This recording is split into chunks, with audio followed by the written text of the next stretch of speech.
Hey there, and welcome back to Mindfully Well with Mel. I'm your host, Melissa, and today we're diving into something that might be the reason you feel the way you do. Have you ever felt like you're doing everything right, but your body just won't cooperate? You're going to count the calories or maybe macros, you're fitting in the workouts, you're choosing salads instead of French fries, and yet nothing changes. But what if I told you the culprit might be something you experience every single day? And something that's become so normal, you don't even notice it anymore. I'm talking about stress, and not the big obvious stressors like losing a job or going through divorce, but the everyday cycle that has become normal, especially the 2 times a day I see clients having increasingly more stress. I'm going to walk you through exactly how this daily stress cycle is sabotaging your metabolism while your body is literally holding on to weight as its very protective mechanism, and why it's hitting you differently now than it did 10 years ago. This isn't about adding more to your plate or making you feel bad about being stressed. It's about understanding what's really happening in your body and making the small strategic shifts that can transform your energy, your clarity, and yes, your ability to lose weight. So let's dive in and discover the hidden connection between stress and metabolism. Hey guys, before we dive into today's episode, I want to share something special I have created for those who have been telling me I eat good, I do all the things, but my body doesn't look like I think it should look, or I know what to do and I just don't do it consistently. I've put together a free 3-day series called the Inevitable Weight Loss Series. I'm going to pull back the curtain on what's really happening in your body when weight loss feels impossible, especially if you're after 35. Want to know what I've discovered that completely changed how my clients finally broke through when nothing else worked? Well, in this series, I'm going to show you the 3 essential pillars that create inevitable transformation: strategic nutrition, circadian rhythm, and mindset reconditioning that nobody else is talking about. This isn't just another eat less and move more approach. I'm going to explain exactly why your body is stuck in protection and how to signal safety so it finally releases weight with ease. So if you're tired of trying everything only to end up back where you started, this is for you. The woman you're meant to be is waiting, and coming home to your body again is inevitable. So register in today's show notes or head to Instagram and DM me Inevitable or Series, and I will send you the link to register. Now let's get to today's episode. When I look at the daily routines of those who are struggling with stress, the worst time of day tends to be either the morning or the evening of their days, right? Ask yourself, when do I usually feel the most stressed? It's likely in the morning when you're trying to get out the door with your kids, or it's at night when you're trying to get kids or yourself down to sleep. Because not only do we have issues winding down, but our kids have issues as well. And many times we're just feeding off of each other's energy, especially in the evenings. So when you feel rushed in the morning, let's start with your mornings. When you feel rushed, you're likely feeling rushed because you've pushed snooze a couple of times, because you were maybe tossing and turning all night and you wanted to get a workout in, but you've either missed your window or it's going to be rushed and kind of a half-ass workout. And then you have kids that you have to get up and you have to get them ready for school. You have to fight some traffic on the way. You probably missed your breakfast and you're just rushed through the door. Everything here sets you up to start your day on the wrong foot. You're already creating a stress response.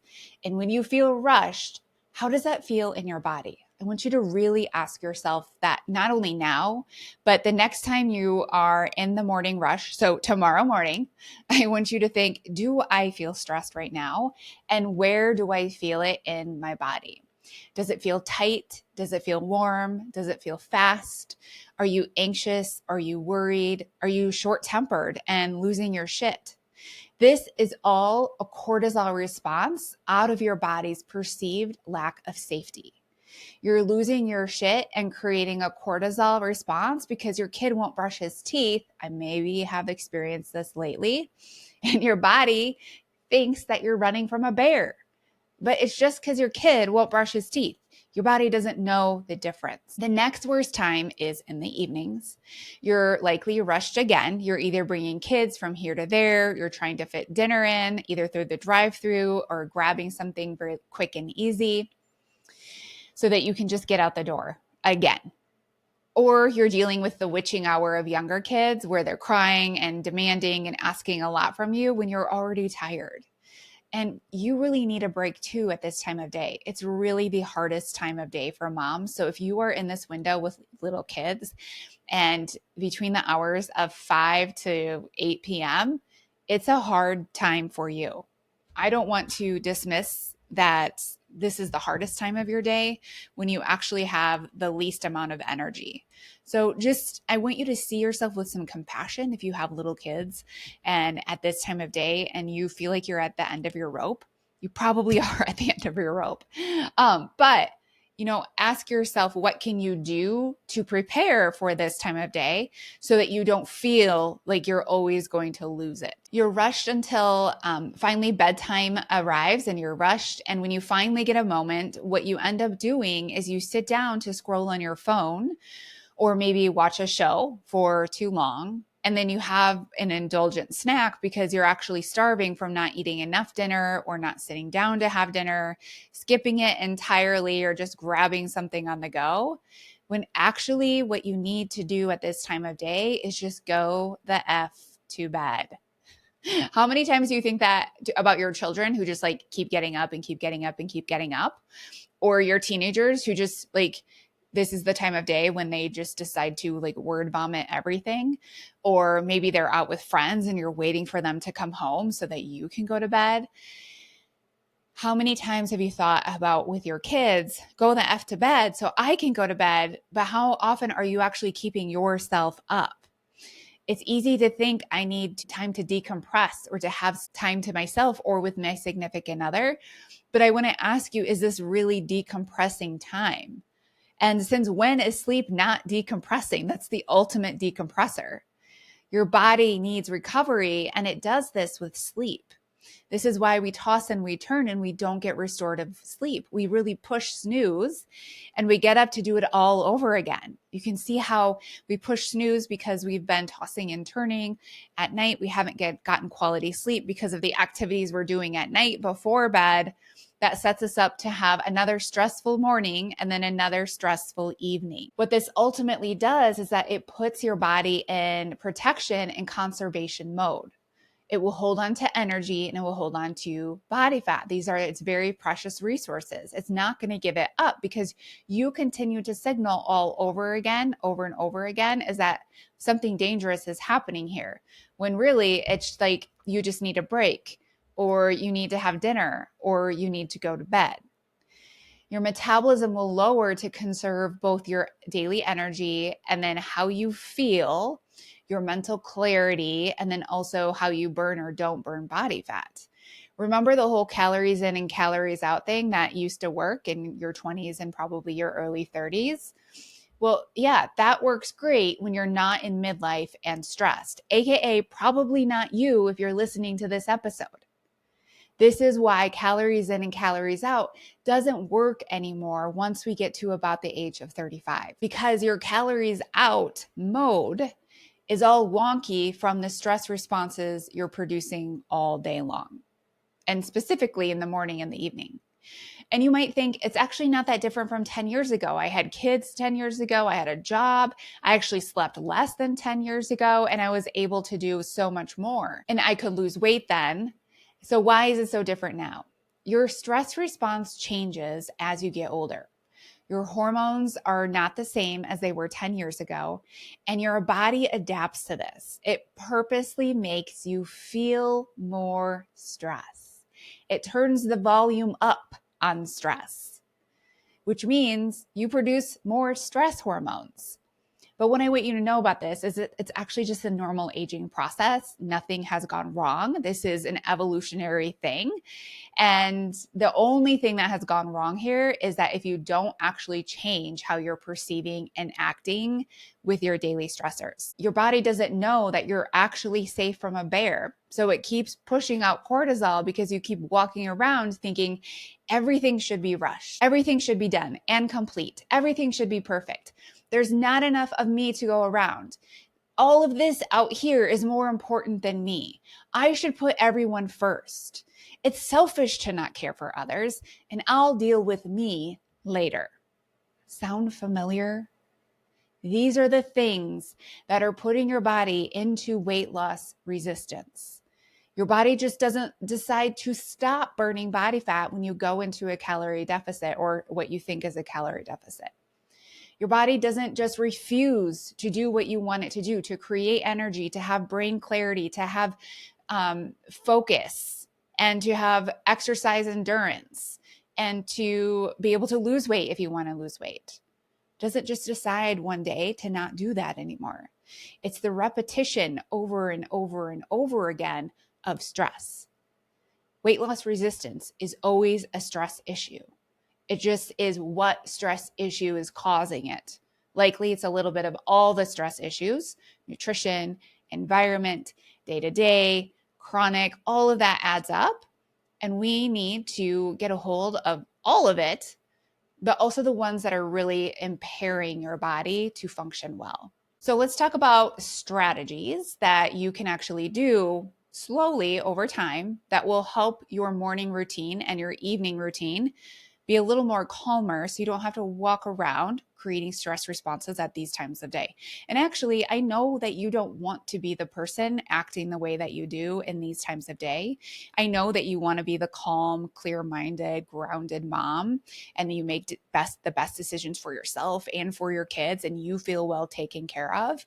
So I know that you truly want this, and I want you to know that it's not selfish to take a step back from some responsibilities, to basically get your poop in a group, to focus on you for a little bit so that your body can start to feel more safe. So the first strategy I have for you is one of tough love, and that's to stop pushing the damn snooze button. If you set your alarm to get up at a certain time, that was you thinking, I need to get up at this time. That was you ahead of time choosing something in your best interest. You in the moment doesn't get to change her mind. You last night actually knew what was best for you. You said, I'm going to get up at XYZ time. When that alarm goes off, you get out of bed. If you have trouble just pushing snooze out of reaction because you've done it so many times, and put the alarm or your phone or whatever somewhere else where you have to get up to actually shut it off. So I always put my phone on the dresser across from my room. So I actually have to physically get up and get out of my bed to shut it off. That way, when I'm out of my bed, I'm like, well, I'm already out of bed. It's more work to get into bed at this point. So I'll just get up, right? Versus when it's at my bedside and all I have to do is move my arm and touch something, it's so much easier to stay where I am. So I make it harder for me to go back to bed by making my alarm clock somewhere else in my room. I highly recommend that you do this. Also, we shouldn't be sleeping with our phones by our bed. Like, that's just not good practice. The other thing that happens when you hit the snooze alarm in the morning is that you are giving yourself dopamine right away in the morning by staying in your bed.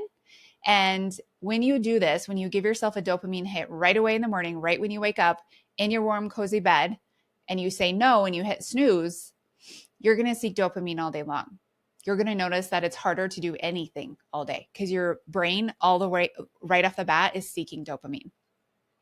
And it's not purposeful dopamine. It's dopamine that's not serving you whatsoever, right? Because you can hit snooze, but you're not actually getting good sleep. You might close your eyes, you might drift off a little bit, but it's not restorative sleep that's actually doing anything for you.